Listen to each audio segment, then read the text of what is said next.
Muy buenas noches a todos. Bienvenidos a esta sexta entrega de Lágrimas en la lluvia, el programa que aspira a marcar la diferencia en complicidad con un público diferente.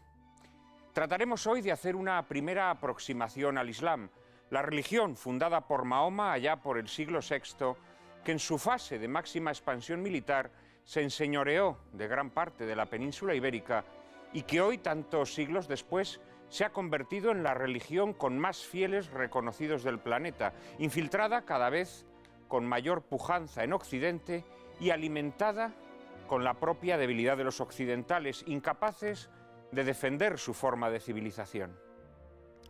Una gran civilización no es conquistada desde fuera hasta que no se ha destruido a sí misma desde dentro, escribió Will Durant, y el Islam sabe bien cómo precipitar esa destrucción.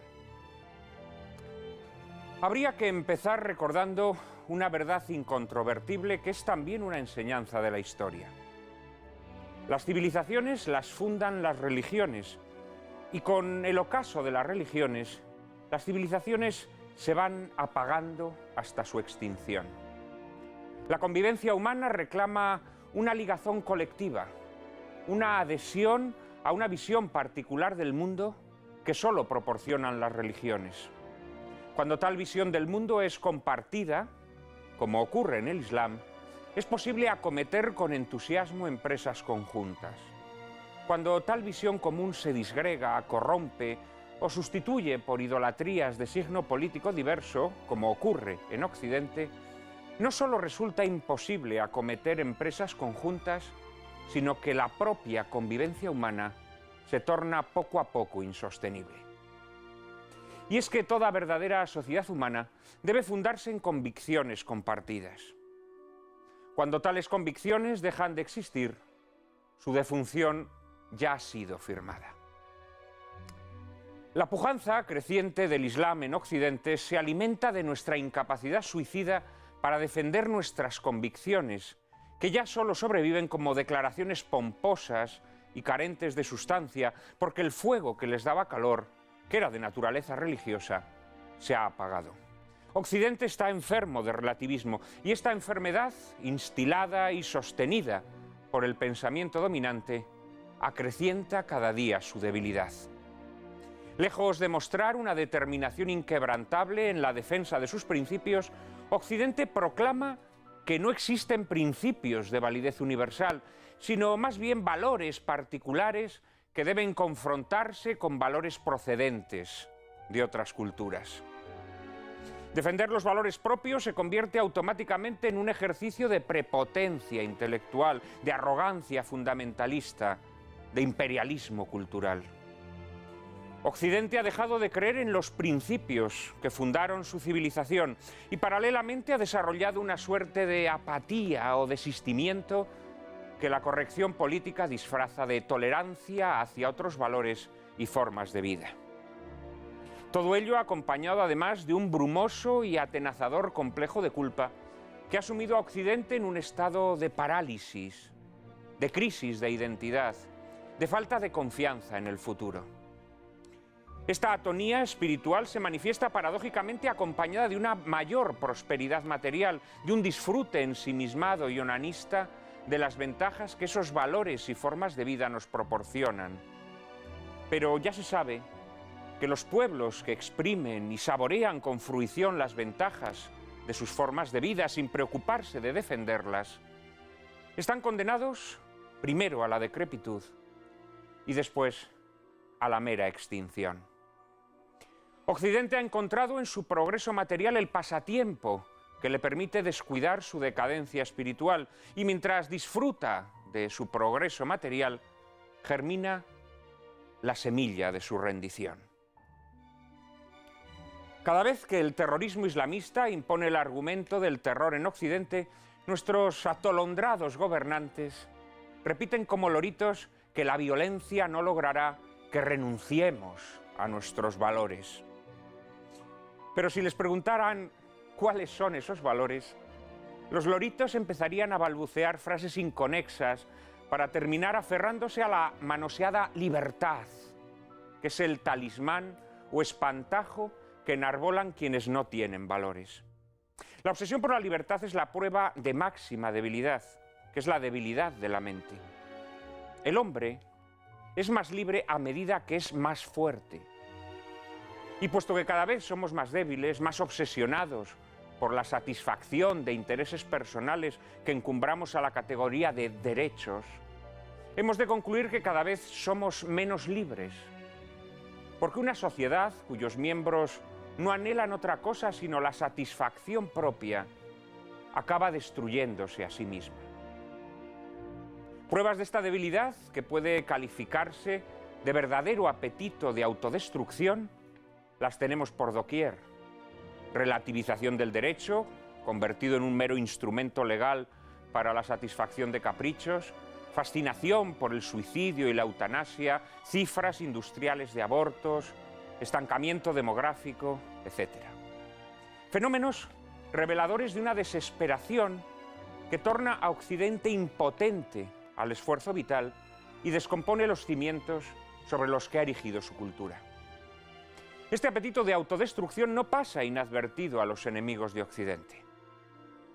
El dirigente libio Gaddafi decía hace poco: hay signos de que Alá garantizará la victoria islámica sin espadas, sin pistolas, sin conquista. No necesitamos terroristas ni suicidas. Los más de 50 millones de musulmanes que hay en Europa lo convertirán en un continente musulmán en pocas décadas. Esta victoria islámica profetizada por Gaddafi se está produciendo ya ante nuestros ojos. Mientras Europa se entrega con denuedo a un arrebato autodestructivo, los musulmanes procrean con un vigor inusitado. Y en medio de este arrebato autodestructivo nos tropezamos con un fenómeno paradójico. A la vez que promueve la descristianización de Europa, el progresismo europeo, con el socialismo zapateril y su merengosa alianza de civilizaciones a la cabeza, fomenta la expansión islámica. ¿A qué se debe esta actitud suicida? Se ha establecido una alianza frente al enemigo común, que no es otro sino el cristianismo, el sustrato religioso y cultural que hizo posible Occidente. Empezábamos citando a Will Durant, que nos advertía que las civilizaciones se destruyen a sí mismas desde dentro antes de que las conquisten desde fuera. Y terminamos citando al gran poeta T.S. Eliot, quien en su obra La unidad de la cultura europea escribió: todo nuestro pensamiento adquiere significación por los antecedentes cristianos. Un europeo puede no creer en la verdad de la fe cristiana, pero todo lo que dice, cree y hace surge de la herencia cultural cristiana y solamente adquiere significación en relación con esa herencia. La cultura europea no podrá sobrevivir a la desaparición completa de la fe cristiana. Si el cristianismo desaparece, toda nuestra cultura desaparecerá con él. El día que nuestra cultura desaparezca, vendrá, no lo duden, otra a sustituirla. Y esa cultura será islámica. No necesitará para imponerse espadas, ni pistolas, ni conquista. Le bastará, como anticipaba Gaddafi, la pura y simple fuerza demográfica. Y para entonces, nosotros seremos como aquellos personajes del poema de Cavafis, esperando a los bárbaros, seres desganados, impotentes al esfuerzo vital, que han perdido la fe en el futuro. Para conocer un poco mejor el Islam que golpea a nuestra puerta, contaremos hoy con invitados de excepción. Serafín Fanjul, José Miguel Gambra, Luis Antequera y Enrique de Diego. Les prometo un coloquio formidable, pero antes, María Cárcava les presenta la película que lo ilustrará. Buenas noches, Juan Manuel, y buenas noches a todos ustedes. La película que vamos a ver a continuación es una producción hispano-italo-germana de 1965. Se titula Los 100 caballeros y está dirigida por el italiano Vittorio Cotafavi, uno de los grandes maestros del género cinematográfico del peplum, más conocido popularmente como cine de romanos, con títulos a sus espaldas como La rebelión de los gladiadores, Las legiones de Cleopatra, La venganza de Hércules o La conquista de la Atlántida. Nada más y nada menos que 5 guionistas fueron los encargados de dar forma al libreto de este filme, entre ellos 3 españoles: José María Otero, José Luis Guarner, uno de los grandes de la crítica de cine en España, y Antón Ezeiza. El reparto está encabezado por Matt Damon, un actor de origen norteamericano que, tras protagonizar algunos éxitos en su país como La caída de la casa Usher de Roger Corman, cruzó el charco para convertirse en un habitual del cine italiano en los 60 y los 70. Junto a Damon aparecerán la bella Antonella Lualdi en el papel de Sancha, Rafael Alonso y Manuel Gallardo. Los 100 caballeros recrea un episodio apócrifo, por supuesto, de nuestra Reconquista. Seremos testigos de cómo un pueblo cristiano ve su paz perturbada tras la llegada del jeque árabe Aben Galbón, al que encarna maravillosamente el actor alemán Wolfgang Preis.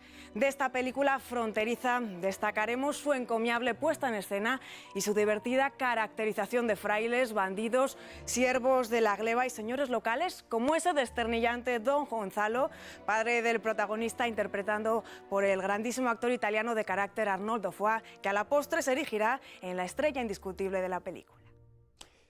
Vittorio Cotafavi estuvo siempre empeñado en dignificar los géneros populares, a los que trataba con esa elegancia formal insólita, caracterizada por su agudo sentido de la composición y del movimiento cinematográfico. Aunque trabajaba siempre con un presupuesto más bien escaso, Cotafavi sabía dotar a sus películas de un singular encanto mediante pequeños detalles en la puesta en escena, toques de ironía y una gran inventiva en las escenas de acción. De su originalidad sirva como botón de muestra el prólogo de la película, presentado a modo de fábula por el pintor del fresco que conmemora el episodio que a continuación se nos narra. Y de su sentido de la composición y el movimiento cinematográfico queda constancia en la secuencia de la batalla final entre moros y cristianos, llena de dramatismo y movimientos espectaculares de cámara y rodada en blanco y negro, en contraste con el colorismo de la película. Los 100 caballeros se adscribe al género de lo que podríamos denominar epicaresca, mezcla de épica y de picaresca, y sin duda hará disfrutar como un enano al espectador desprejuiciado.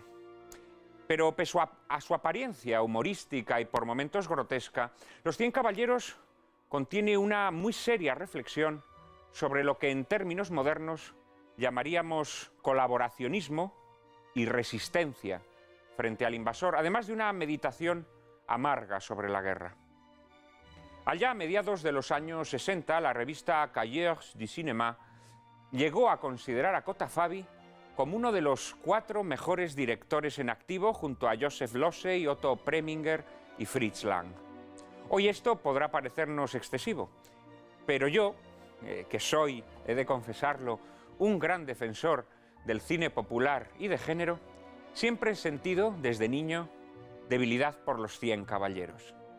Sean siquiera por esta noche ustedes también un poco niños y disfruten de esta suculenta propuesta.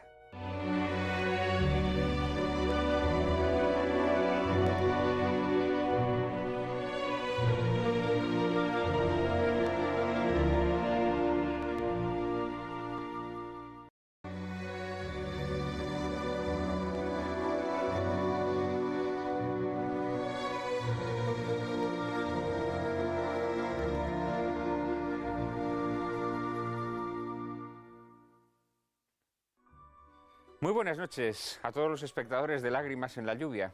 Bueno, y después de haber visto esta divertida película, que por cierto es una película en donde durante la mayor parte del metraje asistimos a un enfrentamiento, siempre ribeteado de motivos jocosos, pero enfrentamiento al fin y al cabo que se remata con una batalla muy cruenta. Sin embargo, al final Cotafavi, sí, muy benévolamente, nos pone un final o un estrambote, casi podríamos decir, feliz, en donde, bueno, pues en un atropello de todos los rigores históricos, vemos a Rafael Alonso, nombrado nuevo alcalde de la ciudad, oficiar el matrimonio de los protagonistas. Un alcalde, naturalmente, en aquella época, ni por lo más remoto oficiaba matrimonios. Pero ya que estamos así hablando de uniones nupciales, quiero recordar a todos nuestros espectadores que nosotros también, desde Lágrimas en la Lluvia, nos sentimos unidos nupcialmente con todos ustedes y queremos que envíen a nuestro correo electrónico sus mensajes, nos hagan propuestas, sugerencias, nos propongan temas, en fin, todo lo que se les ocurra. Hemos recibido muchos mensajes esta semana, Cárcava. Pues en efecto, Juan Manuel, hemos recibido muchos correos como el de Ricardo Valdecillos, que nos dedicaba incluso un artículo en su blog titulado El Tila Party Español, y Gloria Estefan, o como el de Fidel Manso, que desde Granada nos aseguraba que le habían emocionado profundamente unas palabras de Mario Conde en nuestro anterior programa, en las que hablaba de la pérdida del sentido de la trascendencia. Y con solo 19 años y desde Marbella, Francisco Castillo, estudiante de Historia, nos decía que le apasionaba el programa y que le encantaría que tratásemos el tema de la unidad familiar. Alguno incluso de nuestros espectadores, y nada más y nada menos que desde Shanghái, Juan Manuel, pues atreví a darte algún consejillo que otro estilístico, porque al parecer se dedica al mundo de la moda, ya te los pasaré. Por último, le enviamos un fortísimo saludo a Ángel Fabregat, de 72 años, y nada más, a ustedes decirles que pueden enviarnos sus opiniones y propuestas a la siguiente dirección de correo electrónico: lágrimas@intereconomia.tv. Repetimos, lágrimas@intereconomia.tv. Decía Goethe que las modas son madres de la muerte, porque engendran siempre algo que es efímero. Y yo soy un clásico visto como un clásico, y además fomento mi imagen de clasicorro, que no se crean que es falta de intención en la elección de los gustos indumentarios, sino que está todo muy calculadito, muy calculadito. Me gusta ir así. Pero además, vestir así cabrea mucho a los progres y a los modernos. Y a mí me encanta cabrear a los progres y a los modernos. Hoy tenemos un cuarteto de auténtico lujo con el que vamos a debatir, a hablar largo y tendido sobre el asunto que hoy nos ocupa, este asunto tan espinoso, tan inabarcable seguramente, como es el Islam. Y paso inmediatamente a presentarles a nuestros invitados. En primer lugar, Luis Antequera. Muy buenas noches, Luis, abogado, economista y escritor. Ha publicado este libro que tengo entre mis manos, Jesús en el Corán, que fervientemente les recomiendo, El cristianismo desvelado y Derecho a nacer. Columnista habitual de Religión en Libertad, colabora en diversos programas de radio y televisión. Asimismo, imparte en la actualidad un curso de conferencias bajo el título Jesús en la historia. Al otro lado de la mesa tenemos a un habitual de este programa, Enrique de Diego, que ha sido jefe de la sección política de ABC y subdirector de Época. En la actualidad dirige el programa A Fondo en Radio Intereconomía y ha puesto en marcha el movimiento cívico Plataforma de las Clases Medias.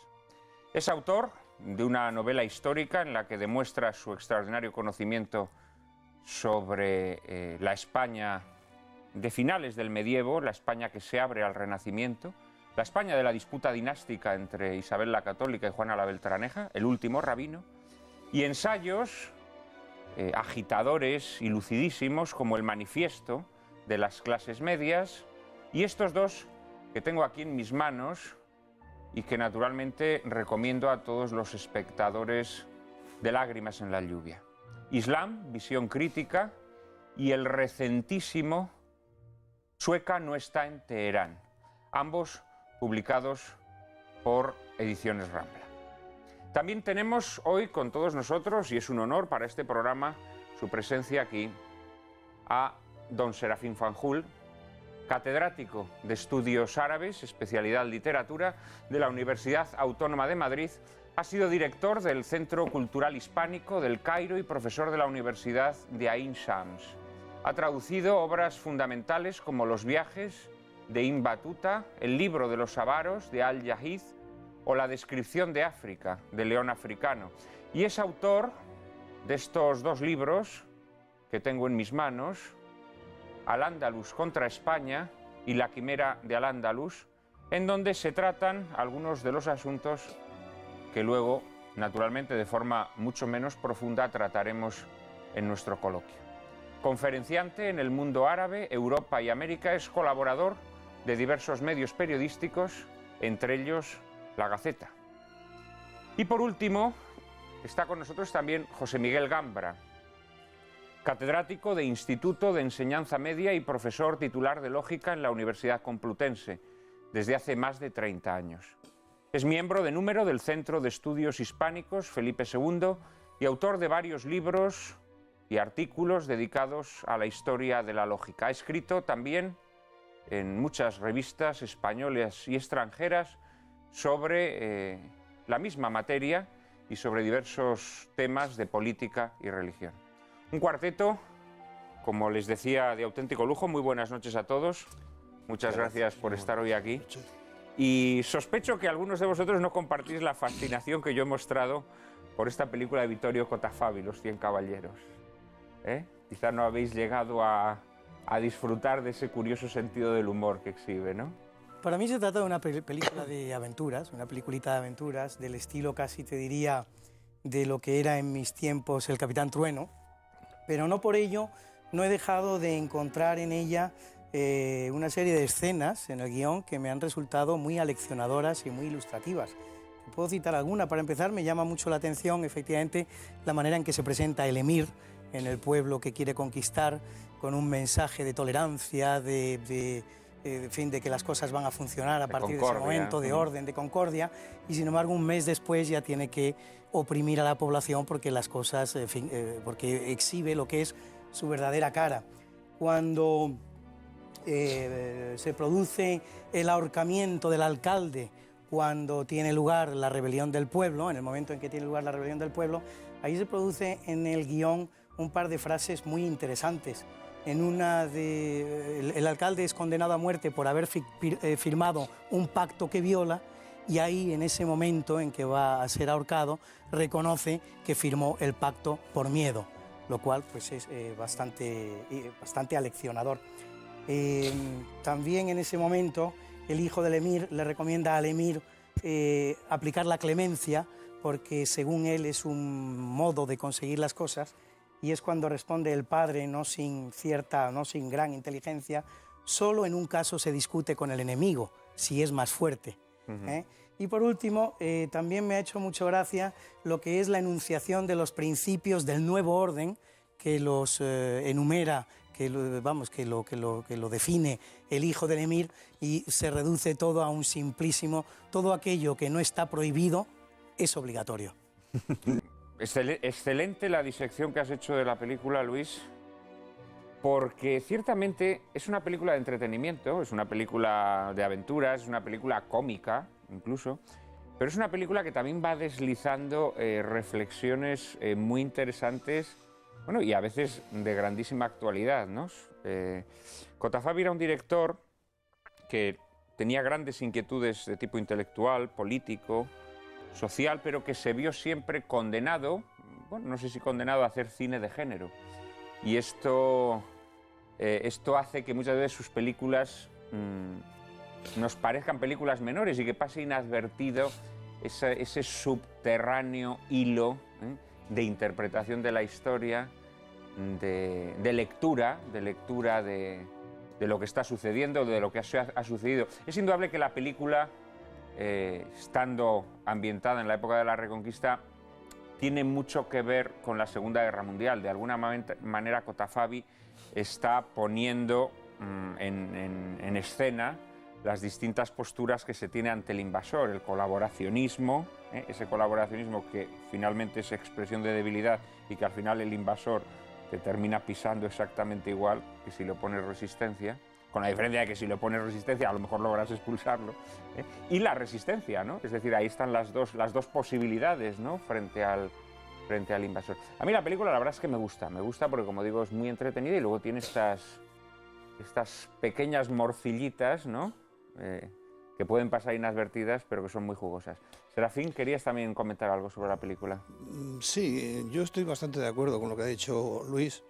Es una película que hay que entenderla, desde luego, en un tono entre humorístico y película de aventuras, ¿no? Pero efectivamente suscita, aunque sea tangencialmente, suscita algunos de los problemas que probablemente discutiremos luego, ¿no? De convivencia o de no convivencia, de cuál es la realidad a la que se llega cuando se entra en contacto de verdad, realmente. Y bueno, hay algunos anacronismos visuales, pero bueno, eso es Menciónale realmente... alguna a nuestros espectadores, que es bueno que nuestros espectadores... Bueno, es que no me quiero poner en plan de erudito pelmazo. Porque, hombre, esa arquitectura de Pedraza, evidentemente. Porque sé que siempre el que hace este papel cae un poco antipático a los espectadores, ¿no? Porque no se han dado cuenta. No, al espectador le gusta, decir, es verdad. Y de pronto alguien viene y les estropea el pastel, ¿no? Bueno, varias cosas. Yo qué sé, por ejemplo, la arquitectura de la plaza de Pedraza, que aparece ahí, pues eso es evidentemente del 16-17 como mínimo, ¿no? Y claro, figura que esto es pues en el siglo XIII o XII incluso, lo cual queda un poco anacrónico. Luego algún detalle, ¿no? Lo del trato de cuerda que le dan a ese tirándole por el pozo, ¿no? Que no era así, realmente no era así la cosa, ¿no? No la voy a detallar porque era bastante cruda. Y yo qué sé, algunos detalles más de este género pero que yo creo que no vale la pena, o el hecho de que lleven cufillas algunos de los musulmanes, ¿no? Que es una prenda absolutamente inimaginable en Al-Ándalus. Vamos, no llevaban prácticamente más que borbonetes hasta muy entrado el siglo XIII, ¿no? En el siglo XIII ya parece que se empieza a generalizar un poco más los turbantes y era una prenda de personas de calidad, alfaquíes, ulemas, y emires y gente así, ¿no? Y luego ya se generaliza más. Pero hasta esa época lo que llevaban simplemente era un bonete o un pequeño cubrecabezas. En fin, son pequeños detalles que... No, pero está muy bien que los señales... En que no vale la pena entrar en estas cosas, ¿no? Yo qué sé, me parece que es una película entretenida, de aventuras, humorística, y que sirve para plantear la cuestión de fondo de cómo se puede entender una sociedad hispana con una sociedad islámica. José Miguel, creo que también querías hacer una pequeña observación sobre la película. No gran cosa. Lo único, yo lo que destacaría dentro de la película son los paisajes y algunas de las tomas que hay de Castilla y los castillos mismos, a pesar del anacronismo que constituyen. Pero lo que quizá, un aspecto que me ha parecido que estaba por mejorar era la mezcla de lo trágico y lo cómico, que no acaba de estar bien distinguido y que es muy difícil en una misma... Creo yo, no soy ningún especialista en cuestiones de espectáculos y del cine, pero me parecía que no así como hay películas y también obras donde se mezclan, obras literarias donde se mezclan ambas cosas muy bien, aquí no acaba de estar bien resuelto, ¿no? Por ejemplo. Bueno, quizá porque la película tiene un tono paródico, pero yo creo que consciente y voluntario, ¿no? A mí el personaje, he de confesaros, el personaje de Arnoldo Foix, del padre del protagonista, sí. A mí la verdad es que es un personaje que me resulta irresistible, o sea, es esa mezcla de bravuconería. Lo hace muy bien, y lo hace desde luego muy bien, pero al final la última batalla muy larga, con unas escenas repetidas, donde hay escenas trágicas, al mismo tiempo la música es una música que es inadecuada, porque parece que están en broma y al mismo tiempo un zapateado flamenco, ¿no? Sí, mezclan música taurina incluso, me llega a parecer en algún jaleo de Jerez, una cosa así. Una cosa intermedia, así, que parece una fiesta al mismo tiempo que se están matando y algunas de las escenas hay que leerlo en tono sarcástico, ¿no? O sea, hay que hacer una lectura sarcástica de la música, ¿no? Pero vamos, no hay más observaciones. Yo creo que lo que sí se puede sacar de ello en líneas generales es las relaciones que suele mantener el Islam con aquellos territorios sobre los cuales entra y la manera en que entra y las relaciones que con ellos tiene. Pues de todo eso vamos a hablar en el programa de hoy. Antes, María Cárcava nos va a hacer una pequeña introducción para que comprendamos mejor cuál es la visión política y religiosa del Islam y también cuál es su concepto de la divinidad. María Cárcava, por favor. Aunque ambas son religiones monoteístas, cristianismo e islam presentan hondas diferencias, tanto en su concepción de Dios como en sus enseñanzas sobre las relaciones entre gobierno, religión y sociedad. Islam significa sumisión a Dios y toda su dinámica religiosa tiende a proclamar la majestad inaccesible de Alá y la insignificancia del hombre creado. El Corán se encuentra dominado por la personalidad de un Dios que habla de ira, de justicia y de observaciones legales. Sin ser cristiano, consiste sobre todo en imitar a Cristo y en mantener una relación personal con Él. Ser musulmán consiste en la estricta observancia de una serie de preceptos legales que se convierten en el único vínculo entre Dios y el hombre y que se resumen en los llamados 5 pilares del Islam: la confesión de la fe, la oración ritual, la limosna, la peregrinación a la Meca y el ayuno durante el mes de Ramadán. Por supuesto, el Corán no reconoce la intercesión de los santos ni la acción de la gracia. La misión del hombre en la tierra no es otra que cumplir los preceptos establecidos en la letra coránica y ninguna ley humana le apartará de esta misión.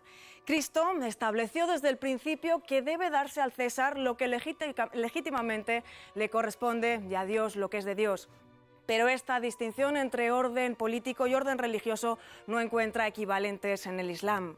Durante la vida de Mahoma, tras el éxodo a Medina, los musulmanes se convirtieron en una comunidad político-religiosa, con el profeta como verdadero jefe religioso, político y militar, que gobernaba directamente un territorio y un pueblo y dispensaba justicia, cobraba impuestos, mandaba ejércitos, hacía la guerra y establecía la paz.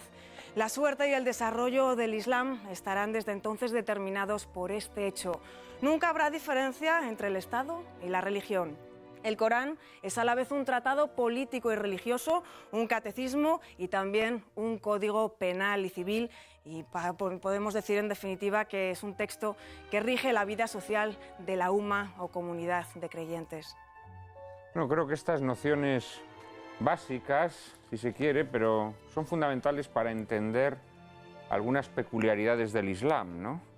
Porque evidentemente su concepción de la sociedad es radicalmente distinta y el fatalismo que está inscrito un poco en el papel de las personas dentro de esa sociedad tiene también mucho que ver con su concepción de la divinidad, ¿no?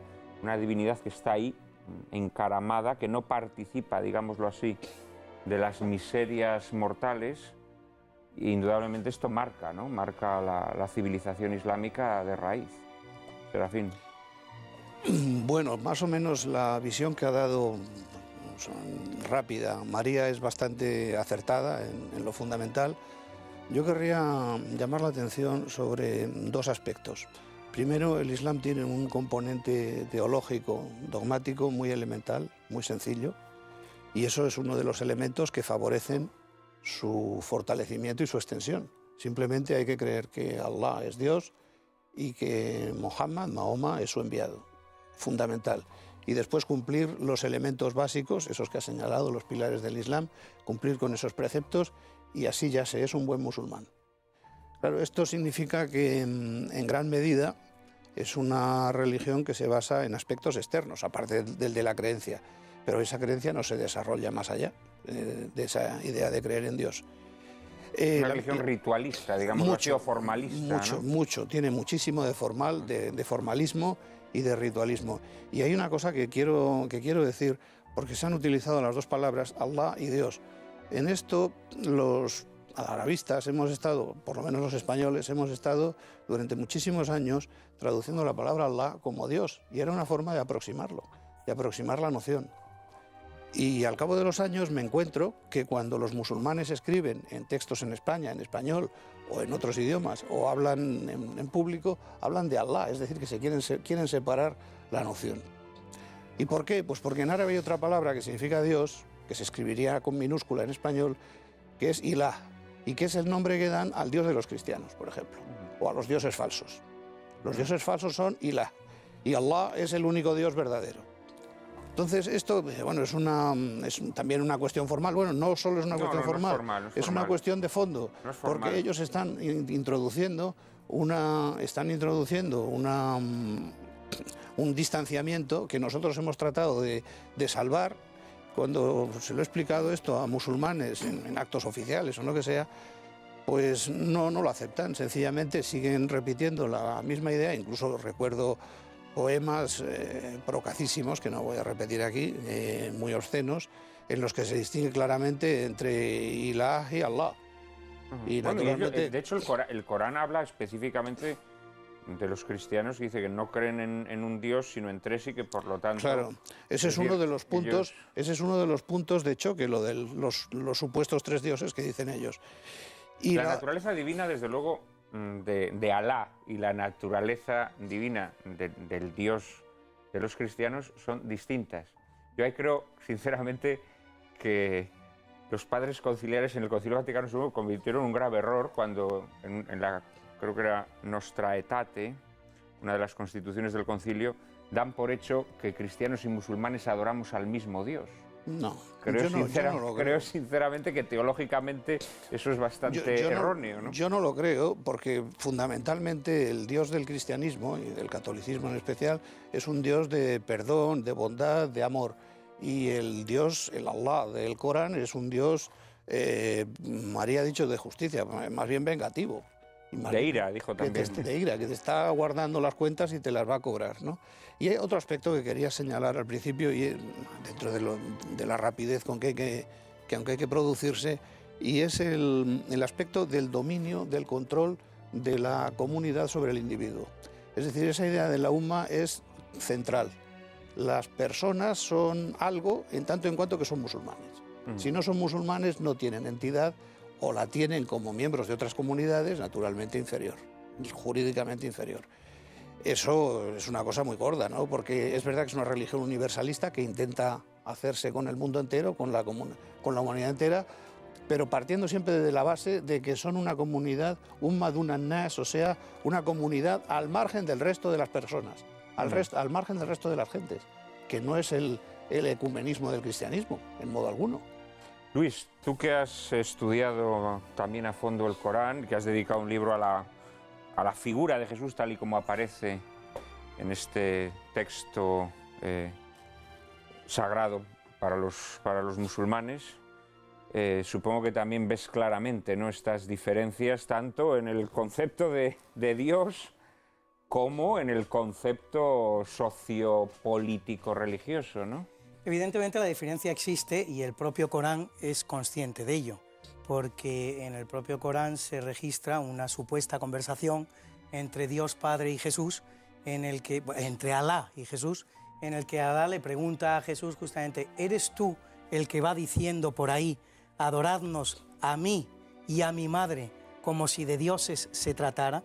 Lo cual, por otro lado, nos revela un poquito la imagen tan curiosa que tiene el Corán y el autor coránico, el Islam en general, sobre la Santísima Trinidad cristiana, que no está compuesta de Padre, Hijo y Espíritu Santo, sino que está compuesta de Padre, Hijo y, como no podía ser de otra manera, Madre, ¿eh? Entonces María incluida en esta Santísima Trinidad del Corán. Tengo que decirte que el propio Jesús en el Corán le da una respuesta a Dios Padre, a Alá, muy clara en este sentido, diciéndole que él no ha dicho eso, que son sus seguidores los que han hecho la incorrecta interpretación de lo que él les cuenta, y hace profesión de islamismo, de Islam, hace profesión de Islam, se somete en definitiva a lo que dice Dios, renegando de lo que sus propios seguidores creen sobre él, porque ni él es el Hijo de Dios, ni por supuesto su madre forma parte de la Santísima Trinidad. Y solo una cosa más que te podría añadir al respecto: esto revela una vez más un aspecto muy concreto del conocimiento que tiene el autor coránico sobre el cristianismo, que es un conocimiento que al mismo tiempo es muy extenso, porque efectivamente el autor coránico bebe en las fuentes canónicas, bebe en las fuentes apócrifas. Es curioso el conocimiento tan extenso que revela el autor coránico de las fuentes apócrifas cristianas, pero al mismo tiempo muy poco profundo. Es decir, es extenso, pero es poco profundo. Sí, teológicamente rudimentario. Teológicamente rudimentario, muy bien definido. Quiere esto decir que muy probablemente esta idea que adquiere el autor coránico, yo lo llamo así de una manera genérica, el autor coránico sobre la Santísima Trinidad cristiana, tenga mucho que ver con un posible contacto que hubiera tenido con una secta presente en la península arábiga, que es la de las coliridianas, donde se produce una adoración excesiva, exagerada, precisamente sobre la figura de la Madre de Jesús, que, y ya termino, registra una presencia en el Corán importantísima, tan importante que de hecho es la única mujer citada en el Corán por su nombre, es la única mujer citada en el Corán por su nombre, y lo es en hasta 33 ocasiones, lo cual revela la magnitud que alcanza la figura de María dentro del libro sagrado de los musulmanes. Enrique, en tu último libro, Chueca no está en Teherán, dedicas un capítulo precisamente a hablar sobre este tema tan fundamental a la hora de entender la distinta cosmovisión o la distinta visión de las cosas que se tiene desde la cultura islámica y desde la cultura cristiana sobre la política y la religión como ámbitos, si no separados, sí distintos, ¿no? Frente a la visión del musulmán, que es incapaz de establecer distinciones entre un ámbito político, un ámbito religioso, un ámbito social, un ámbito cultural, lo cual, claro, hace que su presencia en las sociedades occidentales sea, bueno, pues realmente como el aguarrás, ¿no? Disolvente totalmente. Bueno, sí, también Islam visión crítica, ¿no? Es decir, respecto al Corán, para no magnificar hechos con sentido pedagógico, porque en buena medida lo que he detectado es que la población española ha sido sometida a un proceso de, bueno, de conjura de silencio, se le han introducido tópicos islámicamente correctos, el Islam es la paz, etcétera, toda una serie de groseras mentiras que han sido promovidas en buena medida por el socialismo y por el PSOE, pero también por el PP, que en este tema se ha satelizado. Pero como está alto el nivel, vamos a seguir un poco en la misma línea. Es decir, Alá es un absoluto.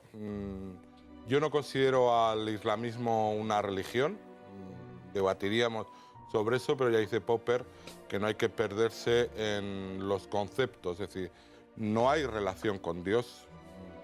Dios es un elemento abstracto, no ya vengativo, o sea, es inhumano, exactamente igual que Mahoma, sanguinario, es decir, es un clima absolutamente contrario a esa dignificación que cualquier religión en principio implica. No, quizá la sea una proyección de Mahoma, del temperamento de Mahoma. No, por supuesto, efectivamente, el Corán, que es una recopilación, y efectivamente se cita 33 veces a Miriam y se cita muchísimas veces a mucha gente, pero no por la importancia que se le da, sino simple y llanamente pues una recopilación muy mala.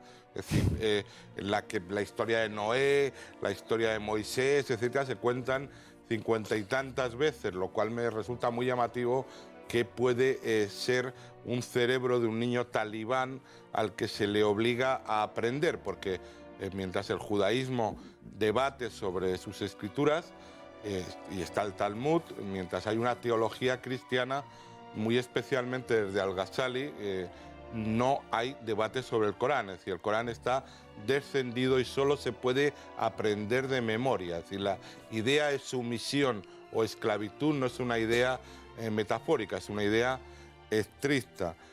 Hay que decir que es una copia del judaísmo. Es decir, los musulmanes, la primera Umma, que es una tribu religiosa que entra en guerra civil con las tribus de la sangre politeístas, hay que decir que Mahoma no descubre nada, que Alá es el único Dios y de que el monoteísmo es un tema de Abraham, que claro, él se establece en una relación directa pero de manera bastante fraudulenta. Que sepan los televidentes que al principio los musulmanes rezan hacia Jerusalén y consideran la Meca un antro de idolatría.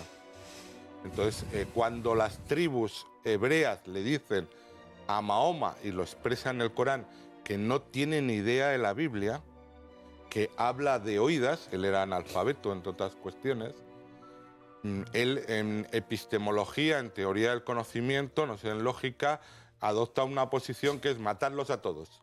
Al que me lleve la contraria se le mata. Y eso es el Corán sistemáticamente. Entonces pasa a decir que hay que rezar hacia la Meca, también con eso evita el conflicto que tenía con los comerciantes de la Meca, con los que tenían sus negocios en torno a la peregrinación, y que Jerusalén es execrable. ¿Cómo explica esto desde el punto de vista de la lógica? Pues por el artículo 33. Los no creyentes no entenderán nada, pero a vosotros, los fieles, no vais a tener ningún problema, porque aquí el que se discuta se le corta la cabeza, entre otras cuestiones porque él dice que no es propio del profeta hacer prisioneros. Es un señor que presume de asesinar a todos los prisioneros. Y esto es una religión, vamos, sí, bueno, y ya por terminar... me vas a permitir, porque tenemos que pasar en breve a publicidad, y me gustaría que al menos Sí. José Miguel tuviera una primera intervención. Bueno, en lo que se refiere a la religión predicada por Mahoma, pues efectivamente yo creo que es muy dudoso que sea una religión y no sea poco más allá que la filosofía natural. Es decir, los contenidos filosóficos, los contenidos revelados que pueda tener la religión islámica, pues vienen a coincidir con lo que decía Aristóteles, solo con la razón, digamos. Es decir, carece en absoluto de una proyección, digamos, de una revelación trascendente. Y lo curioso es que al mismo tiempo esas teorías sobre qué es Dios, Dios es un ser supremo, un ser que está más allá de nosotros, un ser que tiene todo el poder, etcétera, pero nada más, apenas se dice nada más, no tiene contacto con nosotros, no es propiamente hablando providente, no tiene piedad de nosotros, ni atiende, ni nos inspira, etcétera, etcétera. Entonces es un ser alejado y remoto como el primer motor de Aristóteles. Es decir, se trata en última instancia de una concepción que el propio Santo Tomás dice en la Summa contra Gentes, dice que el contenido teológico del Corán pues no es más allá que la religión natural. Ahora, lo importante de esa religión natural está en la ética que de ella se sigue y en el papel que tiene no tanto el contenido de eso, sino en el papel que tiene el Corán mismo. Porque el Corán mismo podríamos decir, para llegar a las conclusiones, dado que hay poco tiempo, ¿no?, que tengo que abreviar, pues el Corán viene a ser como nuestro Señor Jesucristo. El Corán es para los musulmanes como nuestro Señor Jesucristo para nosotros. Es decir, es el camino, la verdad y la vida. Y es algo de carácter sagrado, intocable, ininterpretable, etc. Y entonces, y es una verdadera genialidad, en cierto sentido. A mí a veces me maravilla cómo se le pudo ocurrir a un camellero bastante poco culto esa idea tan genial, que es lo que le da su enorme fuerza y también una enorme debilidad en otro sentido. Le da una enorme fuerza porque desde el momento en que no hay más datos que haya que consultar que los del propio Corán, es decir, el Corán es verdadero, el Corán contiene la palabra de Dios. ¿Por qué? Porque lo dice el Corán. No necesita, como el cristianismo, motivos de credibilidad. No necesita tampoco pues, consultar unas disciplinas y otras, casar unas con otras, interpretar lo que dicen los diversos autores, profetas, evangelistas, etcétera, desde la perspectiva que cada uno adoptaba y según su lenguaje. No, el Corán está escrito con las propias palabras del Corán a los pies de Alá. Y entonces no hay discusión posible ni interpretación posible. Y eso hace que en el Corán se tenga la solución de todo. No es necesario más que recurrir al Corán. Y entonces desde ese momento, y como en el Corán la mayor parte, digamos, grandísima parte de lo que contiene el Corán no son disputas teológicas para las cuales seguramente el camellero aquel pues no era capaz de alcanzar, sino que eran más bien unas observaciones, unas leyes que favorecen esa sociedad, que favorecen la pertenencia, la fortificación, la extensión de la umma. El resultado es una conjunción de una ética dirigida, una ética de carácter político exclusivamente de carácter político, porque no hay una vía interior, no es basta con pronunciar la Shahada, no me parece que se pronuncia, y luego ser fiel a ello y luego pues hacer unas cuantas actos diarios y si acaso morir en la guerra, y todo ello en favor de los que pertenecen a la umma. Pues de esa comunidad de creyentes o umma que el Islam pretende extender también hasta nuestro territorio, hablaremos después de la publicidad.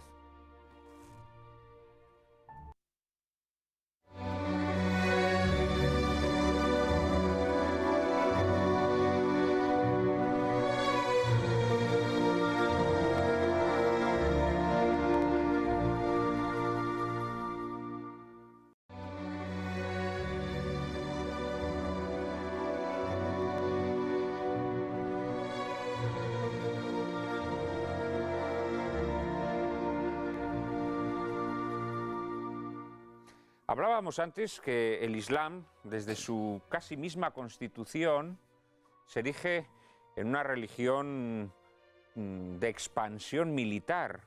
Y hablábamos también de esa umma o comunidad de creyentes que, según los musulmanes, se extiende también a nuestra tierra, a España.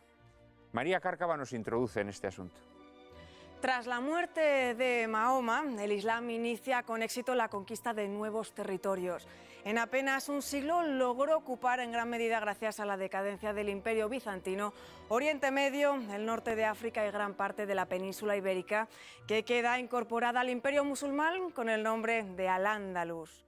La contención del progreso militar islámico por parte de los países cristianos, que en España adquirió un especial relieve con la Reconquista rematada con la sumisión del Reino de Granada a los Reyes Católicos, no pertenece para la mayoría de los musulmanes al pasado, sino que a día de hoy constituye parte de su memoria viva en la conciencia frustrada del Islam. El occidente cristiano ha sido durante siglos el enemigo que debía ser vencido por una especie de mandato histórico, por una orden de ley divina. Así se explica, por ejemplo, que en los comunicados de Al-Qaeda la reivindicación de Al-Ándalus sea constante. Cabría pensar que los terroristas islámicos en su fanatismo están delirando, pero lo que quieren decir cuando hablan de recuperar Al-Ándalus es que desean ver España islamizada. Y en este propósito no están solos. Multitud de instituciones de cuño progresista, a menudo sufragadas con fondos públicos, sostienen y mantienen beligerante el mito de Al-Ándalus, en un intento, eso sí, por descristianizar España. Así, por ejemplo, en Andalucía se está potenciando desde las instituciones públicas el llamado hecho diferencial andaluz, la identificación entre esta región española y Al-Ándalus, pretendiéndose algo tan rocambolesco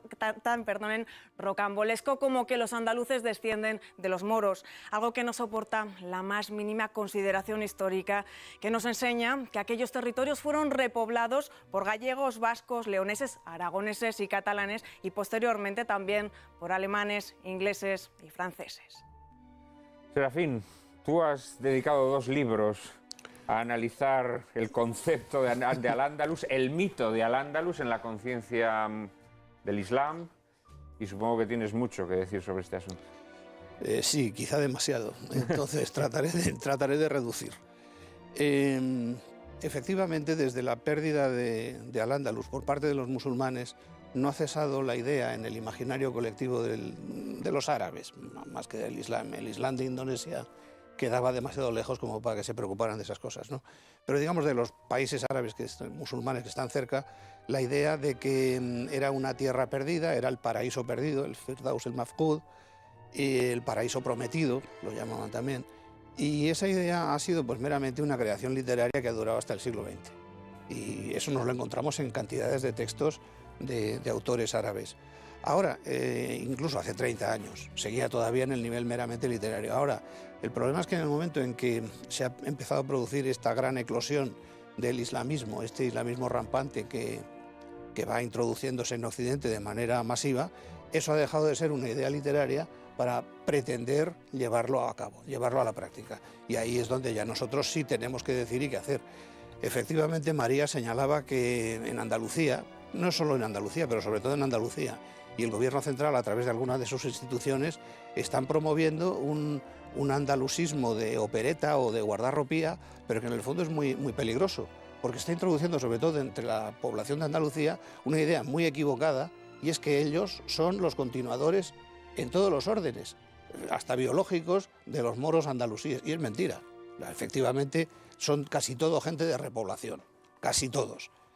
Otra idea, y esa es una de las ideas que yo trato de desmontar en mis libros, en mis trabajos, la otra idea, que está muy relacionada con esto, para poder venderlo bien, es que Al-Ándalus era un paraíso, que Al-Ándalus era un país en el que... una civilización muy avanzada, refinadísima, y en el que había una coexistencia y una convivencia exquisita, y que todas las comunidades se respetaban y se querían, y por eso cuando se inventan una televisión para hacer propaganda en Iberoamérica, y la ponen aquí en Madrid, en Tres Cantos, le ponen de nombre Córdoba. Y cuando quieren construir un centro cultural o cosas así, en Nueva York, cerca de los rascacielos derribados, le quieren poner de nombre Córdoba, a la mezquita. Es decir, tomando como símbolo, es imposible impedir que pongan ese nombre, pero sí que debemos denunciarlo, debemos denunciar la mentira, porque Córdoba en ningún momento fue ningún paraíso, ni hubo ninguna tolerancia exquisita, en ninguno de los momentos. Enrique. Bueno, yo primero en la película está, voy a lo que comenta el maestro Don Serafín Panjul, ¿no? Es decir, en la película hay una serie de paisajes segovianos. Ahí en Segovia, eso fue la frontera durante mucho tiempo, durante casi un siglo. Eran mis ancestros segovianos, eran hombres libres que iban a Sepúlveda, 2 veces destruida por Almanzor. Aquí se estuvo 8 siglos de frontera frente a la barbarie islámica, frente al clima de esclavitud.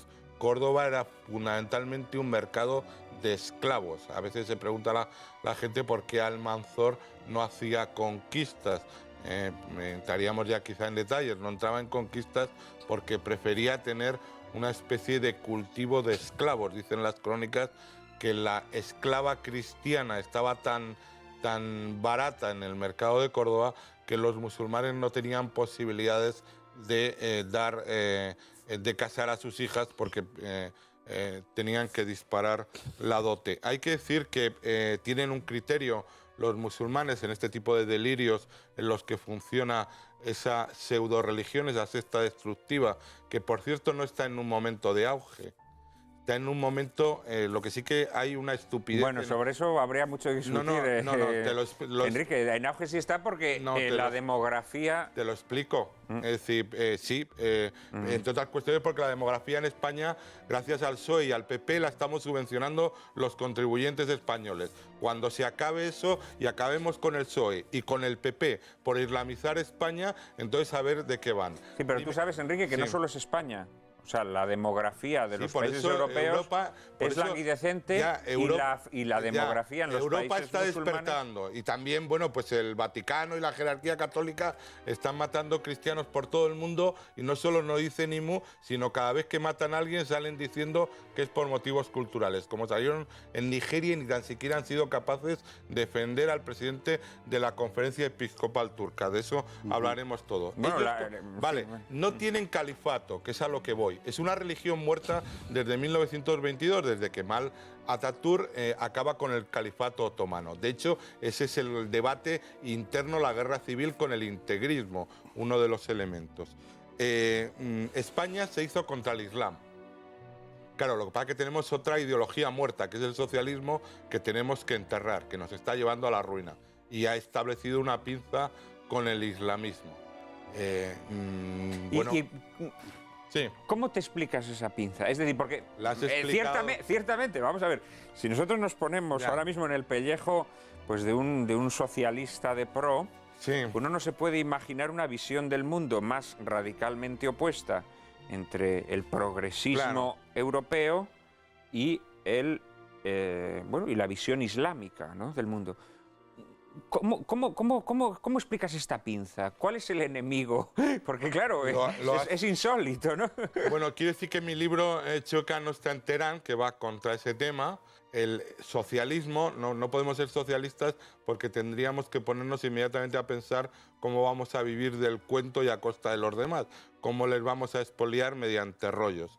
Entonces, dentro de ese tipo de esquema, efectivamente, como tú has descrito en tu brillante introducción, el enemigo es el cristianismo.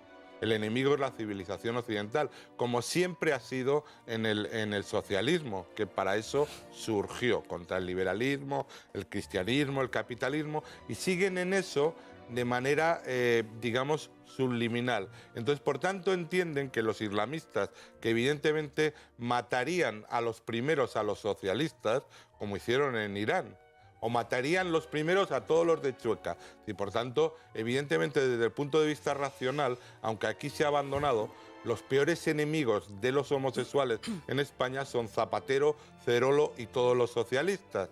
Pero como se ha perdido la racionalidad, se puede explicar desde el punto de vista de la lógica. Primera premisa, y he reproducido en Chueca no está en Teherán, el Código Penal iraní. Los musulmanes ejecutan, asesinan a los homosexuales. Si el socialismo financia y promueve a los islamistas, está promoviendo a medio, a corto, a medio y a largo plazo que asesinen a todos los homosexuales de Chueca. Por tanto, Cerolo lo que pasa es que tiene un sistema de vivir del cuento y efectivamente lo que han desarrollado es el odio a la cruz. Es decir, no soportan la cruz. Me parece esas novelas de Chesterton, de esa gente que se vuelve loca intentando quitar todas las cruces. Nunca han sido partidarios de la libertad personal, son colectivistas y en ese sentido sí tienen una afinidad con los islamistas, a los que han decidido, y con esto termino, convertir en su grupo mascota, que es una de las lo que indica la doctrina política cuando pones un velo sobre un grupo y consideras que todo es bueno y que son tus amigos y los vas a financiar. Lo que pasa es que creo que es una mascota bastante peligrosa. José Miguel, querías intervenir. Bueno, a mí me da la impresión de que el islamismo ha sido utilizado como mascota en muchas ocasiones y luego ha resultado bastante peligroso. Y la entrada en España mismo pues fue, si no recuerdo mal, aunque yo no soy un historiador, pues fue traídos como unos mercenarios que se iban en principio a ir. La película misma, en cierto modo, pues lo presenta así. No es que se fueran utilizados por unos que vienen, sino que entran muy por las buenas y luego pues el resultado es a la postre que dominan a la sociedad en la que están, no trabajan porque eso del trabajo no es lo que más les gusta, sí son muy guerreros, dominan a la población en la que están y les hacen trabajar. Ahora, la cuestión yo creo que está, no tanto, los islamistas constantemente nos están diciendo en los medios de comunicación cómo nos atrevemos a hablar acerca del Islam si no conocemos el Islam, y entonces pues nos critican porque dicen este especialista no sabe bien lo que es el Islam.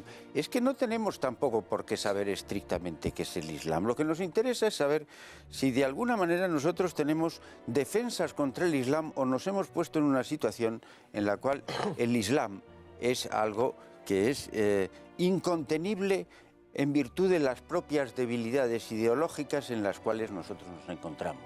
Es decir, lo políticamente correcto en la actualidad no es algo que desde sus propias bases impide la posibilidad de detener la islamización de Europa. Esa es la cuestión que yo me preguntaría.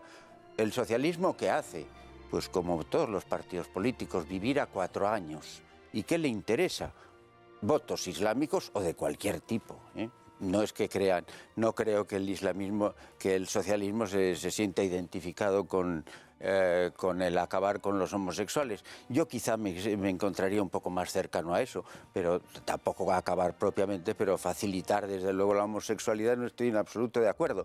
Pero el procedimiento, el verdadero problema está en que tenemos una ideología de base en los derechos humanos, en la libertad religiosa, a la cual incluso se adhiere como tú has dicho algunas indicaciones, algunos miembros de la Iglesia Católica. Eso nos inhabilita desde lógicamente, desde los principios, para oponernos a una posible islamización desde el punto de vista sociológico, desde el punto de vista de tal. Eso, por el procedimiento de los votos, por el procedimiento del crecimiento de los islamistas, por el procedimiento de adquirir de formar unos partidos y a continuación conseguir mayor poder, la islamización es muy difícil de detener por una sociedad extremadamente débil ideológicamente como la nuestra. Yo al hilo de estoy de acuerdo. Luego vamos a dejar que primero comente Luis. Al hilo de todo lo que se está diciendo, yo el problema lo percibo de la siguiente manera. A mí me da la impresión de que lo que existe en el centro del debate político-sociológico en estos momentos, es un inmenso, un grandísimo pilar central que a mí me gusta llamar de la civilización clásico-cristiana, donde converge el pensamiento clásico greco-romano y por otro lado el pensamiento cristiano. A mí no me gusta tanto hablar de la civilización judeo-cristiana como de la civilización clásico-cristiana. Este inmenso pilar, lo que ocurre en estos momentos es que está intentando ser socavado por un montón de fuerzas que lo único que tienen en común en estos momentos es el deseo precisamente de socavar esa civilización clásico-cristiana. Yo te puedo citar aquí por lo menos 5 fuerzas interesadas en lo mismo. El feminismo internacional, el lobby homosexual, la izquierda en general, socialista, comunista, el islamismo, no el islam, ojo, el islamismo, es decir, la utilización política de una religión que se llama islam, y también diría, por ejemplo, los diversos nacionalismos segregacionistas o separatistas. Todos ellos tienen el interés en socavar este pilar. Y la Conferencia Episcopal Española. Bueno, yo no diría eso, pero bien. El problema se suscitará... Hombre, cuando ya felicitan a María Teresa Fernández de la Vega, dicen, bueno, déjame terminar mi argumento, Enrique. El problema se suscitará en el momento en que ese pilar enorme, como hablo, desaparezca y entonces se vean la cara los unos a los otros. Porque lo que nos ha demostrado la historia es que efectivamente si alguien ha colgado homosexuales ha sido la izquierda comunista, la izquierda socialista y el islam, solo a modo de ejemplo. El feminismo no está bien visto ni en el islam ni en determinados sistemas de izquierdas comunistas y socialistas. Bueno, pero, así que en definitiva eso, es la manera en la que yo de una forma digamos figurativa contemplo el problema en la actualidad. Sí, bueno, yo quería hacer un inciso Sí, que creo que hay que tratar de ser un poco ecuánimes y justos y un poco autocríticos. Quizá en tiempos modernos, en el siglo XX o en nuestra época, quizá solamente ha sido la izquierda y el islam quienes han perseguido a los homosexuales, pero históricamente la persecución física... hay que tener en cuenta que se quemó en España, se quemaron homosexuales. Sí. Era uno de los delitos que se castigaban con hoguera. Cierto. No muchos, pero hubo quien murió en la hoguera por esa razón. Pero yo creo que yo hablo del momento actual de la historia. No, efectivamente en el siglo... Serafín Fanjul es absolutamente cierto. Yo es que creo que debemos ser un poco conscientes para tomar distancia... Sí, yo creo que Luis Antequera se refería en la edad moderna, en digamos. nuestro tiempo, efectivamente. El momento actual. Antes, Enrique, que disentías de algo con... No, es que plantea una cuestión muy interesante que es también lo que seduce, pero quizás sería otro programa, aunque está muy relacionado. Si Occidente está tan en decadencia que es incapaz de una cuestión tan sencilla como combatir a una secta destructiva que está en un proceso de intensísima decadencia, sin califato, si eso que parece tan sencillo es incapaz de hacerlo, es que estamos muertos nosotros mismos. Yo defiendo que no. Lo que ha citado Luis Antequera son zombies ideológicos, muchísimos más zombies que toda otra cuestión, que la libertad personal, que la civilización cristiana, que por supuesto, obviamente reivindico, en Chueca no está en Teherán, no hay otra cuestión a la que acogerse, faltaría más. Pero yo creo que este es un proceso que en 1 año, 2 años, lo políticamente correcto, lo progre, el socialismo está desaparecido de Europa. Es decir, a pesar del control mediático que tienen, está emergiendo por toda Europa toda una serie de fuerzas políticas arrumbando esto. Efectivamente hay un nivel, y es otra de las cuestiones que denuncio en Chueca, no está en Teherán, de entreguismo del catolicismo oficial frente al Islam. Absolutamente lamentable. O sea, te coges a alguien que va de católico oficial y siempre va de cómplice del islamismo. Y siempre va con los rollos de que somos tal, no sé qué. No, oiga, perdone, mire, lo que dicen, y conviene que la gente lo sepa, porque entre otras cuestiones está financiando las mezquitas en España. La primera la inauguraron Juan Carlos y el rey de Arabia Saudí. Ya se sabe las especiales conexiones de nuestra monarquía con los wahabistas. La mayoría de las mezquitas se construyen en suelo público, con dinero del contribuyente. En Cornellá, hecha por Miguel Montilla; en Valencia, hecha por Rita Barberá. Se puede ir a la República Islámica de Crevillente, a la República Islámica de Torre Pacheco, para ver cómo el PP también es culpable de la islamización de España. Porque aquí vamos a empezar a exigir responsabilidades los ciudadanos, porque las relaciones con los no musulmanes solo están establecidas. Tendríamos que volver que el Corán es caótico, está lleno de contradicciones, y por eso introducen lo que llaman la ley del abrogante y el abrogado, que vale la frase última, la ley ya última.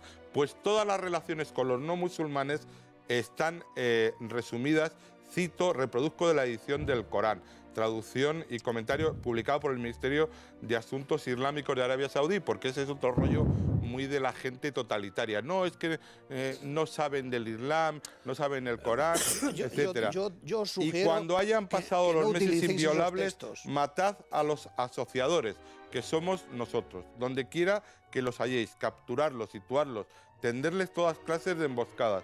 Pero si se retractan, establecen el salat y entregan el zakat, dejad que sigan su camino. Por tanto, un musulmán aquí, perdona Enrique, un musulmán aquí diría, bueno, pero vosotros también en el Antiguo Testamento tenéis textos así. No, así no, hombre. Sí, pero vamos a ver, en el Antiguo tú que eres Testamento, el más en el profundo Antiguo conocedor. Testamento, así y peor. No, hombre, que no, que Así, así en el peor. Antiguo Testamento, Es un en el católico, Antiguo Testamento, un así. católico Lo que te quiero oficial. Pero ¿cómo que peor, hombre? Sí, Enrique. Matarlos a todos allá donde los encontré. Sí, bueno, Lo que te quiero preguntar es, esto existe en el Antiguo un Testamento. musulmán cuando lee eso, ¿debe interpretarlo en sentido literal o no? No hay otro. Generalmente se ponen al margen. ¿Cómo que se ponen al margen? Vamos a ver. Sociología. Automáticamente no se van a matar cristianos o no se van a matar gente. Ahora, si alguien lo hace, no lo ven con muy malos ojos. O sea, esta idea del musulmán moderado es hermosa. El único problema es que hay que encontrar a los musulmanes moderados. Sí. Debajo de las piedras. Ese es el problema. O sea, que no son gente que realmente vaya a matar. La inmensa mayoría de los 1.400 millones de musulmanes no va a matar a nadie, sin la menor duda. Pero cuando alguien lo hace, pues quizá muchos musulmanes, habría que saber cuántos, pero me temo que muchos, un gran porcentaje, no lo ven mal. Por ejemplo, el caso del Theo van Gogh en Holanda, o el caso de varias personas que han sido asesinadas o al menos atacadas, el caso de Salman Rushdie, etcétera, etcétera. La masacre de Atocha. Un montón de cosas de este tipo. Bueno, que vino aquí este señor, Tarek Ramadan, y justificó la matanza de Atocha, ¿no? Diciendo que, claro, como las cosas que le hacíamos nosotros al Islam, pues era una cosa que tenía que ocurrir y que era más o menos aceptable. De todas maneras, yo querría que volviéramos a Al-Ándalus, que se parece que se nos ha olvidado. No, por una razón, y es el asunto de la convivencia. Vamos a hablar de la convivencia y de esa especie de resurrección de la convivencia que se nos propone ahora a través del multiculturalismo, a través de la alianza de civilizaciones y demás inventos de nuestro tiempo. En un minuto estamos otra vez con ustedes.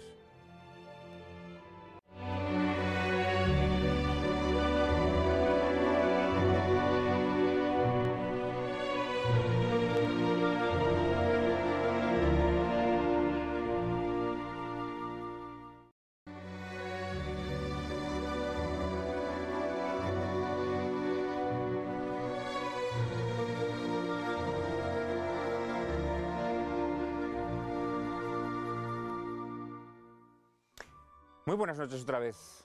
Nos proponía Serafín Fanjul hace apenas unos instantes hablar sobre los problemas de convivencia entre cristianos y musulmanes durante esa supuesta edad de concordia que vivió nuestra tierra durante la ocupación musulmana.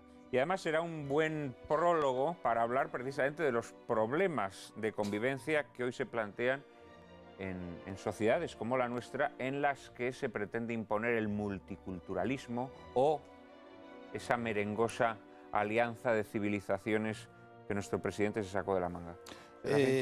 Uno de los tópicos más repetidos por los propagandistas de Al-Ándalus, aprovecho la ocasión nuevamente para decir que Al-Ándalus no significa Andalucía, significa la Hispania musulmana. Es que, perdonen que diga una cosa tan obvia, pero es que todavía hay muchísima gente que no se ha enterado, incluidos políticos andaluces.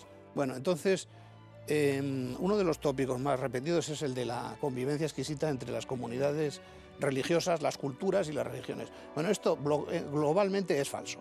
No hubo tal cosa. Hubo persecuciones durísimas en el siglo IX, durante el reinado de Abderramán III, sobre todo, contra los santos famosos estos, Eulogio, por ejemplo, Álvaro, Flora, etc. Hubo persecución contra los judíos en esa misma época y la hubo después en el siglo X, en el siglo XI. Por ejemplo, en 1066 hubo un pogrom tremendo en Granada, donde mataron a cantidades de judíos. Hubo persecución cuando entraron los almorávides y los almohades, se llevaron al norte de África desterrados a cantidades de judíos. Cuando llegan los castellanos en el siglo XIII al valle del Guadalquivir, prácticamente no había judíos, y los cristianos se habían escapado, los mozárabes se habían escapado al norte. Bueno, eso por un lado. Problemas de convivencia. Pues el problema central es que el Islam aceptaba la existencia de comunidades sometidas en determinadas condiciones. Entonces, el individuo tenía valor jurídico en tanto que miembro de una comunidad, no en tanto que persona, no en tanto que individuo. Y tenían un comes, tenían un jefe que dirigía aquella comunidad, y este daba cuenta al emir o al califa, en su caso. Para ver en qué consistía realmente esa convivencia, yo siempre recomiendo que se lea a la gente las ordenanzas del zoco de Ibn Abdún, el Tratado de Ibn Abdún, Sevilla en el siglo XII, que es un librito pequeño, maravilloso, repetida su edición hacia el año 2000 en Sevilla, y ahí se da toda una serie de normativas de cómo se tienen que comportar los musulmanes contra, más que con, los cristianos y los judíos. Por ejemplo, se pone al mismo nivel a cristianos y judíos con leprosos, libertinos, gentuza de todo tipo, cuyas ropas no se pueden comprar ni tocar ni nada por el estilo, con los cuales no se puede tener relación de ninguna clase. Por ejemplo, se dice que las mujeres musulmanas no entren en las deleznables iglesias porque los clérigos son libertinos, no sé qué, y sodomitas, por ejemplo. Y allí no hace más que orgías, y aquello es un centro de perversión. Bueno, esta es la tónica. Hasta el siglo XIII, XIV, XV, cuando ya estaban construyendo las maravillosas salas de la Alhambra, del Palacio de la Alhambra, estaban matando a los misioneros cristianos que cometían el error de acercarse a Granada a intentar extender el cristianismo, ¿no? Y la Granada del final, los dos últimos siglos, es un país monolingüe, monocultural y monorreligioso. Y sin embargo siguen contando el cuento de que Granada era el colmo de la convivencia y todo. Es mentira, no hubo tal cosa. Sí es verdad que hubo, por ejemplo, en Castilla, el ejemplo canónico es Enrique IV. Enrique IV que era reyes flojos, digámoslo así, que aceptan muchas influencias moras en su corte, sí, en aspectos que mantienen externos, una relación, pero vamos, que tienen más que ver con, podríamos decir, con debilidad de algunos... Y con modas. Pedro I construye el Alcázar de Sevilla, aunque los turistas se creen que es una cosa mora, pero no, es de Pedro I, en el siglo XIV. En fin, era una forma de relación, no cabe duda que había... Claro. Y en aspectos estrictamente materiales y de la vida material. Cuando se habla del léxico español de origen árabe, que es verdad que hay, unas 3.000 palabras, 900 céntimos y unas 3.000, 4.000 palabras contando los derivados. Bueno, no hay léxico que indique ideas espirituales, ni ideas filosóficas, ni ideas superiores. Son todo técnicas de trabajo manual, en agricultura, en albañilería, en lo que sea, en soguería. Arquitectura, lo único, quizá, ¿no? Bueno, pero eso no es propiamente es una actividad material, ¿no? La arquitectura o la albañilería. Entonces, esto de la convivencia, pues bueno, había una serie de prohibiciones, no podían pasar los cristianos a caballo en ciudad poblada por musulmanes, no podían construir nuevas iglesias, Nada, hubo no podían tocar las siglos de campanas, guerra. no podían... Hubo 8 siglos de guerra, se pongan los progres como se pongan. De guerra y de aceifas. Tuvo, y de aceifas. tuvo Bueno, y esa visión que has hecho, esto es muy interesante, de las comunidades de cristianos en territorio musulmán, que tampoco se distingue demasiado de la situación de las comunidades cristianas en muchos países musulmanes. Sí, bueno, claro. de algunos han sido totalmente erradicadas, Sí, sí, en el norte de exterminadas, África, sí. pero allá donde subsisten en condiciones Claro. difíciles. Difíciles, Pero sí, claro, más. nosotros tenemos la visión, por ejemplo, de Egipto como el Islam moderado. Sí, Que pero se lo mentira. pregunten a los coptos, Claro, ¿no? A los claro. cristianos coptos cómo viven allí. Pues sí, viven muy Porque son mal. ciudadanos de segunda, o de Bueno, tercera o de cuarta. sí, Claro, así eso enlaza con este palabro, este auténtico caballo de Troya que han lanzado aquí los progres y los del Partido Popular. Los del Partido Popular se satelizan respecto a los progres porque no dan para más, a ver si despabilan y desarrollan algún tipo de cuestión cultural, etcétera, porque están haciendo cosas muy graves. Y por cierto que en Cataluña esto de la islamización, que está muy avanzado, entre 400.000 y medio millón de personas, en el resto ya está en la campaña electoral.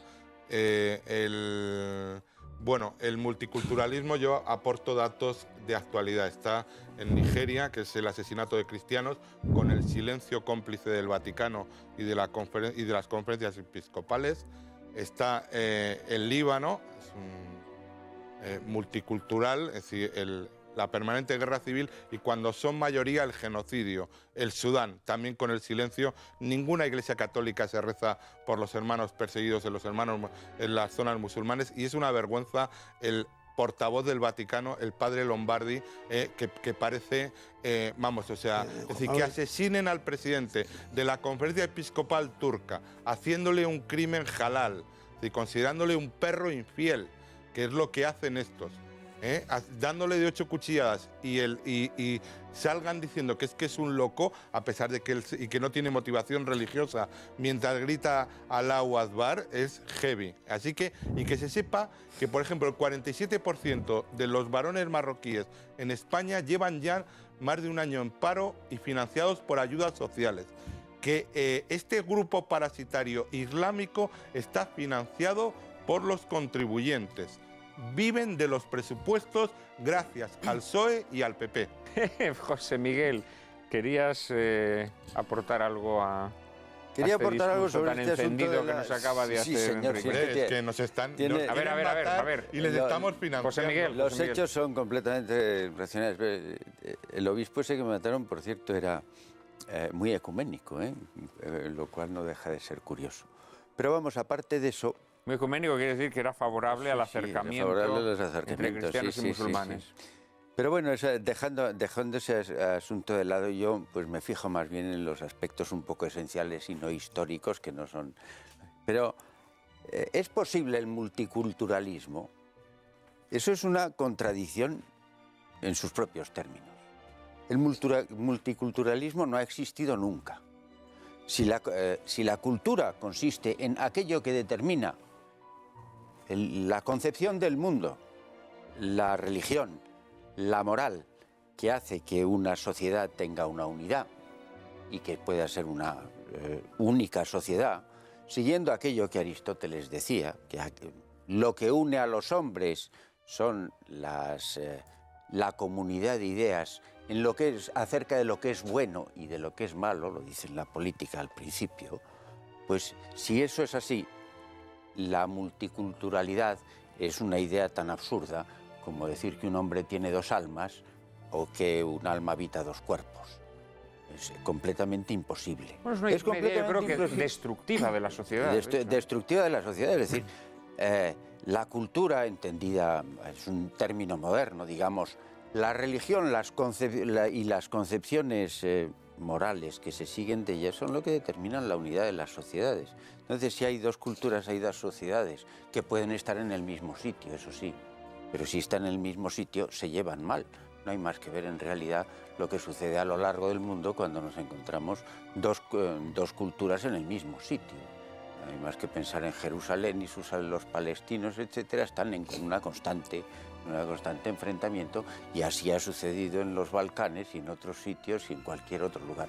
El multiculturalismo es una afirmación, como concepción de la sociedad, es una afirmación absurda, sencillamente. Sí, Luis, primero Luis, ahora... A estas alturas haría, si me lo permitís, pues algunas puntualizaciones a muchas de las cosas que se han ido diciendo aquí. Por ejemplo, esta idea de que el califato fue un modelo de convivencia es una idea tan arraigada que se hizo eco de ella nada menos que el presidente Obama en su discurso de 4 de junio del año 2009. Obama, que no debemos olvidar que hizo una reverencia cuasi religiosa ante el rey. Pero fijaros hasta qué extremo llegó el anacronismo de la cita del presidente Obama, que habló del califato de Córdoba que se producía durante la Inquisición, siendo así que la Inquisición se introduce en España en el año 1478 y el califato de Córdoba termina en el año 1030, incluso. Efectivamente.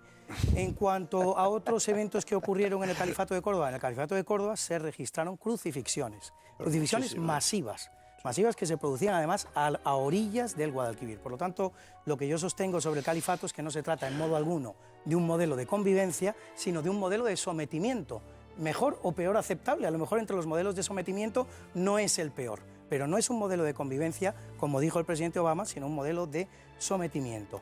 Este modelo de sometimiento en el mundo musulmán se basa en dos instituciones que ya se han citado aquí: la dima, la protección a las religiones protegidas, y la chitza, que es el impuesto que se ha de pagar para tener derecho a esa protección.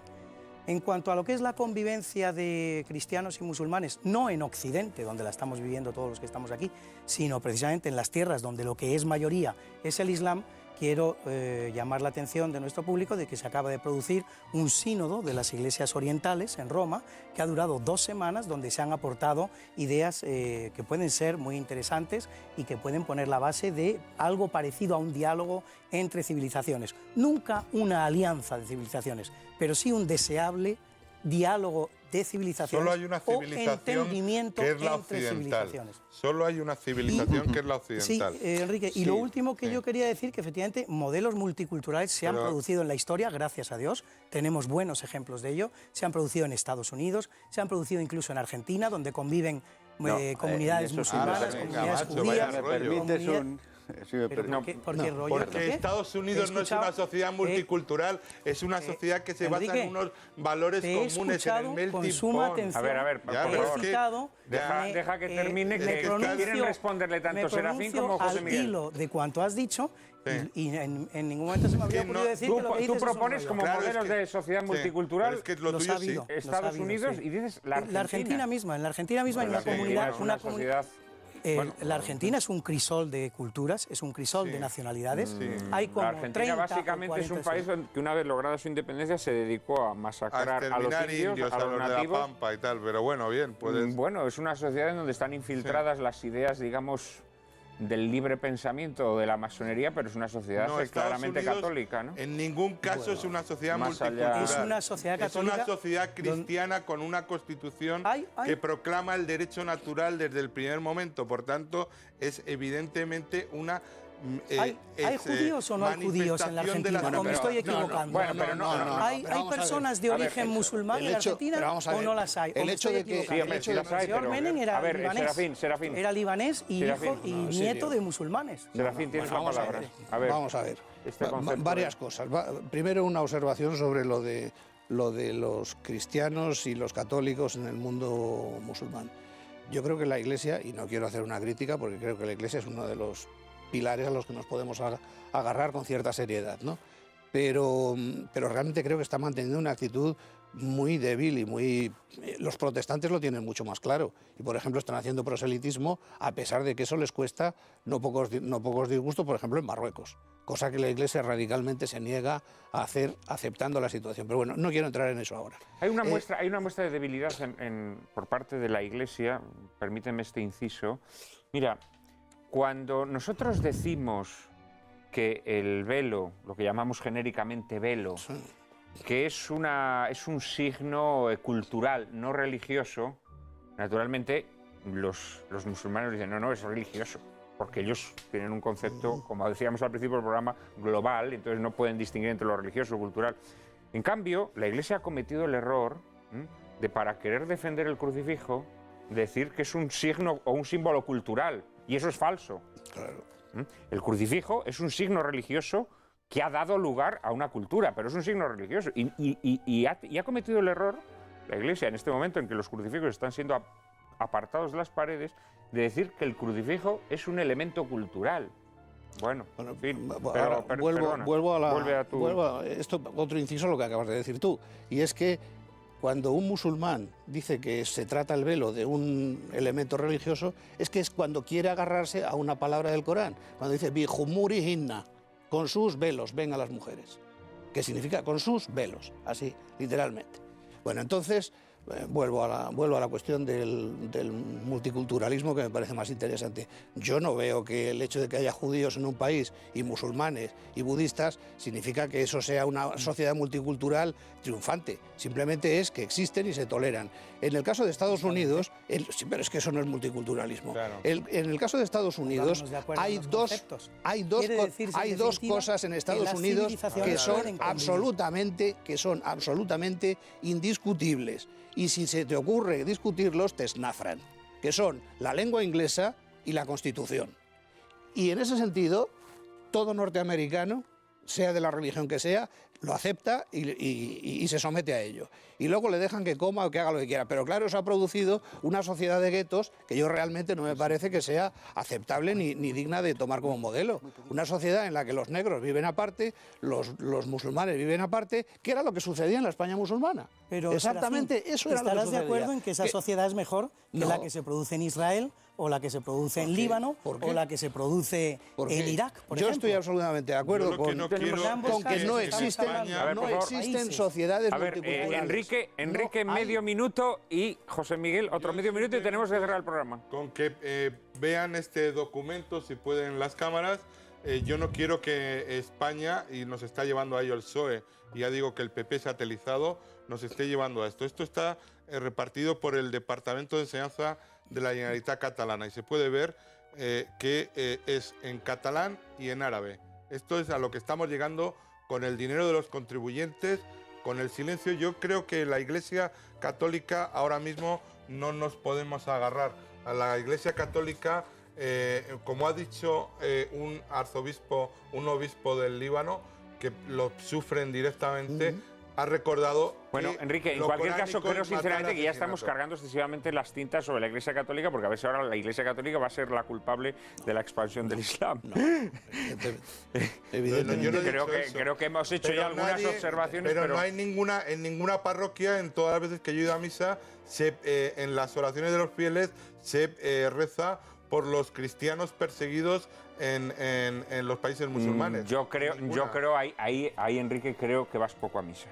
No, voy bastante. Creo que vas poco a misa, porque en las preces, en las peticiones que se hacen después del credo con cierta frecuencia...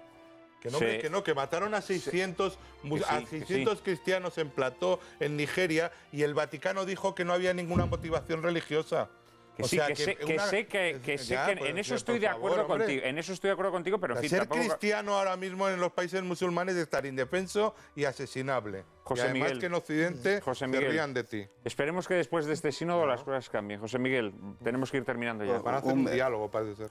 Un minuto. Bueno, yo creo que el gran mal de fondo, para decir las cosas también de manera un tanto brutal, pues el mal de fondo está en la idea de que hay una cultura superior a las religiones, de alguna manera. Y eso es lo que ha pretendido la concepción de la libertad religiosa y de los derechos humanos, que a la postre son tan una religión como las otras, y que pretende situarse por encima de ellas de manera tal que una vez aceptada nos deja a los demás ser además católicos como una opinión, pero aquello que es firme, tiene que ser firmemente creído, son los derechos humanos, entre los cuales está la libertad religiosa.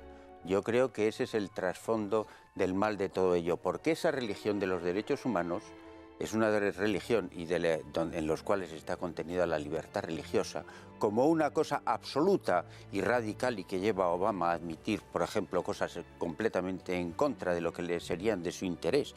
Es decir, el fundamentalismo liberal es el gran mal en el fondo de todo. Y el pretender que es algo que va a resolver nuestros problemas, pues yo creo que no hay ninguna posibilidad a ese respecto. Esa religión de los derechos humanos de la que tú hablas convierte a las religiones en opiniones. En opiniones. En opiniones. Pero al final, ¿cuál es ella... la opinión que se impone? La opinión que se impone es la más vigorosa, la que se emite con un tono de voz más fuerte, la que es más contundente, y eso es lo que está ocurriendo. Pero los derechos humanos... En Occidente. Pero los derechos humanos son un dogma... Sí, es un dogma inatacable. Un dogma inatacable y suicida culturalmente, porque con el Islam no puede. Tenemos que terminar aquí, bien que lo lamento, pero prometo a nuestros espectadores... Liberal, Enrique, repórtate. Prometo a nuestros espectadores que este tema, que se nos ha quedado pues vivo, evidentemente, porque bien lo sabíamos, es inabarcable, dará lugar a sucesivos programas en Lágrimas en la lluvia. Así se lo prometo a ustedes firmemente y espero que todos estén aquí para verlo, para disfrutarlo. Muchas gracias a todos. Lágrimas en la lluvia volverá con ustedes el próximo viernes. Les explicaremos con qué asunto. Muchas gracias a todos nuestros invitados.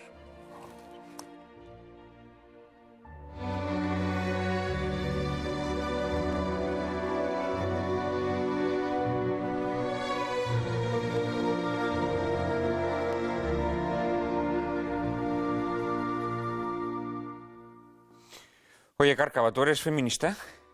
Yo creo que yo soy femenina. Feminista, la verdad es que absolutamente nada. A mucha honra. Y muy difícil con los tiempos que corren, ¿eh? No, que eres femenina lo tengo clarísimo. Pero lo de que no seas feminista me llena de dolor, porque es que yo tengo un gran éxito con las feministas. Soy un hombre adorado por las feministas. Lo sé, lo sé. Las feministas comen en mi mano. Y por eso mismo, precisamente por eso, la semana que viene les ofreceremos un programa sobre feminismo e ideología de género, el nuevo espectro que recorre el mundo occidental contaminando las instituciones, la cultura y la educación. Analizaremos cómo el feminismo ha dejado de identificarse con la promoción de la mujer para convertirse en un instrumento de ingeniería social y en un abanderado de la cultura de la muerte. E ilustraremos nuestro debate con una divertida comedia de George Cukor, a quien unánimemente se considera el mejor director de actrices de la historia del cine. Se trata del Gran viaje de Silvia y está protagonizada por una pareja irresistible, nada más y nada menos que Cary Grant y Katharine Hepburn. No se la pierdan. Ya saben que a partir de ahora ya no podrán llorar lamentando que la televisión es un desierto de la inteligencia y el buen gusto. Ahora ya pueden refrescarse en el oasis que cada viernes les brinda Lágrimas en la lluvia. Todos los viernes, a las 10 de la noche, aquí, en Intereconomía Televisión.